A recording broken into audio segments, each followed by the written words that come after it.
एक तरफ ईरान के सर्वोच्च नेता, जिन्हें धर्मगुरु भी कहा जाता है, खामेनेई ने बताया उनके देश में क्या कुछ चल रहा है, तो वहीं दूसरी तरफ भारत ने वो बना लिया जो चीन और अमेरिका बना नहीं पाए। फ्रांस ने इसकी शुरुआत की थी, लेकिन फ्रांस बीच में ही रुक गया। उसके बाद इसे रूस ने अपने हाथों में लिया, पर रूस भी बीच में रुक गया और फिर फाइनली अमेरिका ने लिया। अमेरिका ने इसमें $500 मिलियन लगा भी दिए, पर फिर भी उसे फायदा नहीं हुआ। पर भारत ने आखिरकार बना ही लिया है उस हथियार को। जानेंगे भारत ने कैसे तहलका मचा दिया है दुनिया भर में। आइए जानते हैं इन खबरों को विस्तार से। ईरान में अभी जो प्रदर्शन वगैरह हैं वो थमे नहीं हैं, बल्कि बढ़ते ही चले जा रहे हैं और जैसे जैसे ये बढ़ रहे हैं वैसे वैसे सत्ता पर बैठे हुए लोगों की धड़कनें भी बढ़ रही हैं। इस पूरे प्रदर्शन में पहली बार ईरान का जो सबसे बड़ा नेता है, ये जिसे देख रहे हैं आप, अयातुल्ला अली खामेनेई, इसे धर्मगुरु माना जाता है और इस धर्मगुरु ने कई सारे ऐसे कट्टर रूल बनाए हैं जिसको फॉलो करना पड़ता है बाकी जनता को। ईरान ह्यूमन राइट्स ने रविवार तक ये आंकड़े बताए कि विरोध प्रदर्शनों में 92 लोगों की मौत हो चुकी है। महसा अमीन, जिसे ठीक तरीके से हिजाब नहीं पहनने के लिए हिरासत में लिया गया था और उसकी मौत हो गई, उस मौत के बाद पूरा बवाल खड़ा हुआ। उसको लेकर ईरान के सर्वोच्च नेता अयातुल्ला अली खामेनेई ने कहा कि युवती की मौत मेरे लिए भी दिल तोड़ने वाली थी, लेकिन जांच से पहले उसके मौत को लेकर जो प्रतिक्रियाएं सामने आ रही हैं, दंगे हो रहे हैं, असुरक्षा फैलाई जा रही है, कुरान और मस्जिदों का अपमान किया जा रहा है, ये सब कुछ सामान्य नहीं है, बल्कि ये सब कुछ पूरी तरीके से प्लान तरीके से किया जा रहा है। और ये कर कौन रहा है? ये विदेशी साजिश के तहत अमेरिका और इजराइल द्वारा करवाया जा रहा है ईरान के अंदर। और इसमें सबसे बड़ी बात यह है कि ईरान के जो गद्दार हैं वो मदद कर रहे हैं। अब यहाँ पर इन्होंने कहा कि इजराइल में भी तो दंगे हो रहे हैं, क्या फ्रांस या अमेरिका उसमें कोई मदद देता है? नहीं देता है। लेकिन यहाँ क्यों हो रहे हैं? अमेरिका का शोक नाटक है सिर्फ, और कुछ नहीं है। क्या पेरिस के दंगाइयों के लिए इंटरनेट मुहैया कराया अमेरिका ने? फिर हमारे यहाँ क्यों इंटरनेट दे रहा है? आज़ाद ईरान के खिलाफ है अमेरिका। खैर, यहाँ पर ईरान के धर्मगुरु ने इजराइल और अमेरिका के ऊपर आरोप लगा दिया। हालांकि आजकल हाइब्रिड वॉर का जमाना है, कहना मुश्किल है कि कौन इसमें शामिल है और नहीं है, क्योंकि आजकल के युद्ध इसी तरीके से लड़े जा रहे हैं। खैर, जहां एक तरफ ये सब कुछ हो रहा है, तो वहीं दूसरी तरफ भारत ने ना यूरोप ही नहीं, अमेरिका और रूस दोनों को हैरान कर दिया है। और हैरान करने वाली बात ही है,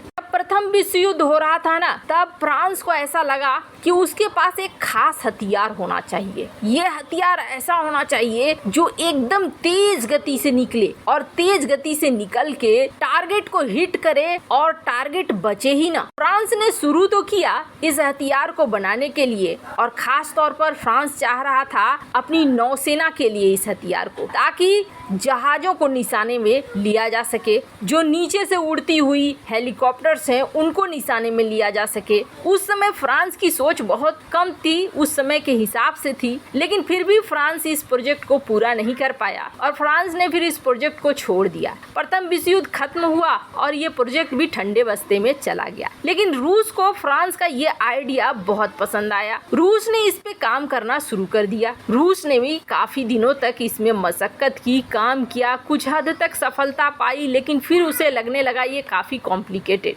और रूस ने इस प्रोजेक्ट को छोड़ दिया। ये था बेहद अच्छा, लेकिन इसके साथ टेक्निकल प्रॉब्लम्स भी थी। फिर अमेरिका ने इसे अपने हाथों में ले लिया और अमेरिका ने कहा हम तो इसे बना कर रहेंगे। अमेरिका ने इसमें $500 मिलियन लगा दिए। $500 मिलियन लगाने के बाद अमेरिका ने इस हथियार को तैयार तो कर लिया, लेकिन अब आई परीक्षण की बात। परीक्षण की बात जैसे आई अब क्या हुआ, लेकिन अमेरिका ने कहा कि अभी इस प्रोजेक्ट को ठंडे बस्ते में डाल दो, हम लेजर वीपन बनाएंगे, इस हथियार को अभी हम नहीं बनाएंगे। और उन्होंने लेजर वीपन पर काम करना शुरू कर दिया, लेजर वीपन के परीक्षण करने शुरू कर दिए, जिससे ड्रोन वगैरह और भी कई चीजों को निशाने पे ये लेने लगे। ये प्रोजेक्ट ठंडे बस्ते पर चला गया। लेकिन अब भारत ने कर दिया है बड़ा धमाका, ये दिखलाकर कि भारत ने इस प्रोजेक्ट को पूरा कर लिया है और वो भी सफलतापूर्वक। अब आप सोचेंगे कि इस प्रोजेक्ट को पूरा करने से भारत को क्या फायदा होगा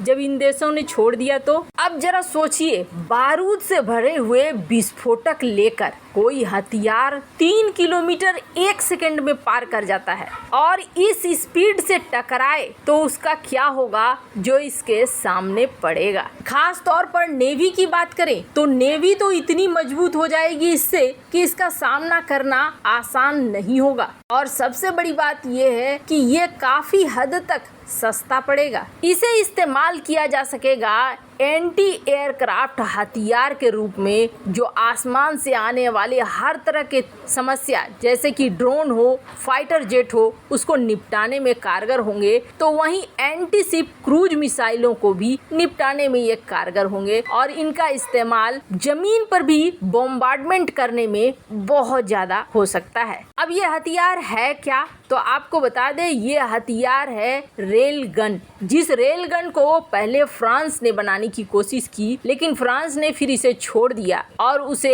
रूस ने भी छोड़ दिया। अमेरिका ने $500 मिलियन लगाकर इस रेल गन को बनाया, लेकिन अमेरिका भी इसमें उस हद तक सफल नहीं हो पाया, जिसके बाद उसने अपने रेल गन को अधूरा ही छोड़ दिया। अधूरा छोड़कर वो लेजर वीपन में लग गया। लेकिन भारत ने फिर इस पर काम शुरू कर दिया और भारत ने काम शुरू करते हुए इस रेल गन को बनाया है। आपको बता दें 10 मेगा जूल का ये रेल गन, जिसे डीआरडीओ ने पूरी तरीके से परीक्षण किया है और सफलतापूर्वक ये बन चुका है। ये रेल गन आखिर है क्या, तो ये रेल गन एक इलेक्ट्रोमैग्नेटिक फील्ड तैयार करता है, एक ऐसा फोर्स तैयार करता है ये हथियार, जिसमें इसके अंदर जो भी प्रोजेक्टाइल लगे हुए हैं, ये जो देख रहे हैं आप, एक वॉरहेड, मान लो आप इस वॉरहेड को इस रेल गन में फिट कर दिया गया। ये रेल गन क्या करेगी, इसे बहुत हाई स्पीड से फेंकेगी और जिस हाई स्पीड से ये जाएगा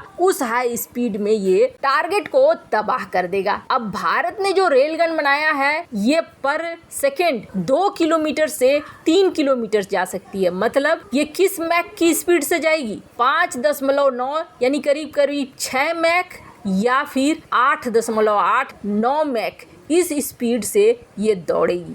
भारत ने इस परीक्षण के बाद ये कहा है कि 10 मेगा जूल का तो हमने बना लिया, अब 100 के लिए हमारी तैयारी है और जल्द ही हम 100 भी बना लेंगे। वैसे इन सब मामले में आपकी क्या राय है, कमेंट कर जरूर बताएं। जल्द मिलते हैं अगले वीडियो में नई खबर के साथ।